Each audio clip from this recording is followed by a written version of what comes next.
Hai Mom and Kids, kembali lagi bersama saya Abizal, okupasi terapis Flying Center Ponorogo. Ya, di sini saya akan menjelaskan bagaimana sih peran okupasi terapi pada anak dengan gangguan belajar.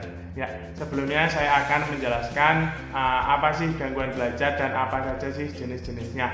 Yuk, mari kita simak bareng-bareng ya Bunda. Gangguan belajar adalah suatu kondisi yang mempengaruhi kemampuan otak untuk menerima, mengolah, menganalisis, atau menerima informasi, sehingga anak mengalami keterlambatan dalam akademik. Sebagian besar, gangguan belajar terjadi akibat adanya gangguan perkembangan otak pada proses prenatal, natal, atau postnatal. Penyebab dari gangguan perkembangan otak anak adalah yang pertama, adanya komplikasi atau trauma pada proses prenatal yang dialami oleh ibu.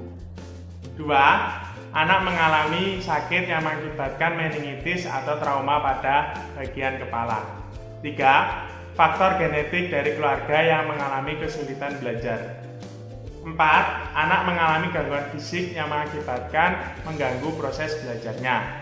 Lima, adanya trauma psikologis seperti anak mendapatkan pola asuh yang salah sehingga menghambat perkembangan otaknya. Jenis-jenis dari gangguan belajar adalah yang pertama, disleksia. Disleksia adalah anak yang mengalami kesulitan menerima dan memproses hal-hal yang baru, membedakan huruf yang hampir sama seperti BD, PQ, MW. Selain itu, anak kesulitan untuk mengeja dan membaca. Ciri-ciri dari gangguan disleksia adalah yang pertama, anak mengalami speech delay. Kedua, kesulitan untuk mengenali dan membedakan warna.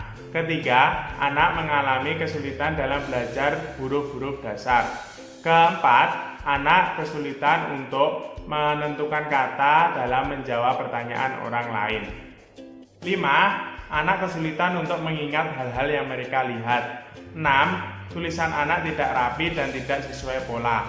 7. Anak mengalami gangguan pemahaman preposisi dan konsep kanan kiri. Gangguan belajar yang kedua adalah diskalkulia. Diskalkulia adalah ketidakmampuan seorang anak dalam proses menghitung. Ciri-ciri dari gangguan diskalkulia adalah yang pertama, kesulitan untuk mengenali dan mengingat angka. Kedua, kesulitan dalam perhitungan sederhana seperti penjumlahan atau pengurangan. Ketiga, kesulitan untuk memahami konsep hitungan. 3. Gangguan belajar disgrafia. Disgrafia adalah anak yang mengalami kesulitan dalam menulis karena anak kesulitan dalam menyusun kalimat, mengatur paragraf, menggunakan tata bahasa, tanda baca, ejaan yang benar dalam bentuk tulisan. Ciri-ciri dari gangguan disgrafia adalah yang pertama, anak kesulitan dalam membuat tulisan yang baik dan benar. 2. Tentang atensi yang rendah. 3. Anak menunjukkan ketidaksukaannya dalam kegiatan menggambar atau menulis. 4. Menyebutkan atau mengatakan kata yang sangat keras saat menulis. 5. Kesulitan dalam membuat kalimat atau menulis kalimat yang baik dan benar. Keempat, gangguan belajar dispraksia. Gangguan dispraksia adalah anak yang mengalami kesulitan dalam melakukan gerakan koordinasi. Ciri-ciri dari gangguan dispraksia adalah yang pertama, anak mengalami kesulitan dalam berinteraksi dengan orang lain atau teman sebaya. Kedua, anak mengalami kesulitan dalam mengayuh sepeda atau menendang bola. Ketiga, anak kesulitan menggunakan alat makan dan cenderung menggunakan tangan.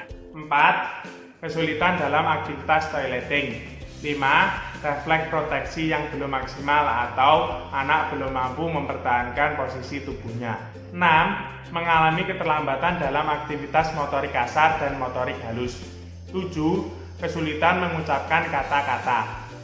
Nah, apa sih yang dapat dilakukan oleh okupasi terapis dalam menangani anak dengan gangguan belajar? Yang pertama, memperbaiki kemampuan atensi konsentrasi. 2. Memperbaiki kognitif. 3. Meningkatkan kemampuan fine motor. 4. Meningkatkan kemampuan visual persepsi.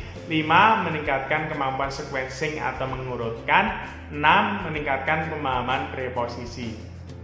Di sini saya akan memberikan contoh-contoh aktivitas yang dapat diterapkan kepada anak yang mengalami gangguan belajar. Aktivitas yang pertama, memindahkan biji-bijian dengan pincing. Nah,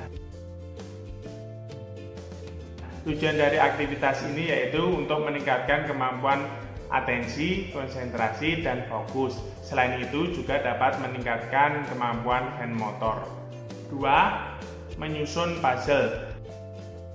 Tujuan dari aktivitas ini yaitu untuk meningkatkan kemampuan visual persepsi.